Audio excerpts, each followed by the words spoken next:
Казан халыкара спорт чараларын даими уздыра, әмма нигездә алар җәен үтә. Акыл үсеше үзенчәлекләре булган кешеләр өчен махсус олимпиада кышка туры килә. Димәк, оештыручыларга һава торышын исәпкә алырга кирәк булачак. Попадаем в очень большую зависимость. Безгә температурага да, җил һәм явым-төшемгә дә җайлашырга туры киләчәк. Кайбер ярышларны күчерү, кайберләрен уздырмый калу ихтималы да бар. Махсус олимпиада 5 спорт сарайында узачак, анда 7 төр буенча ярышалар. Тау чаңгысында шуу, сноуборд, фигуралы шуу, шорт-трек, флорбол.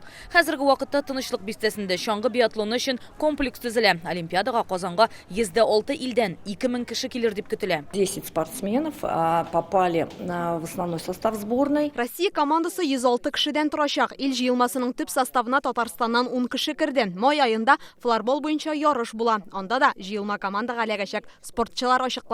Гадәти олимпиада кебек үк махсусы да бер атна дәвам итәчәк. Һәм әлбәттә волонтерларсыз булмый.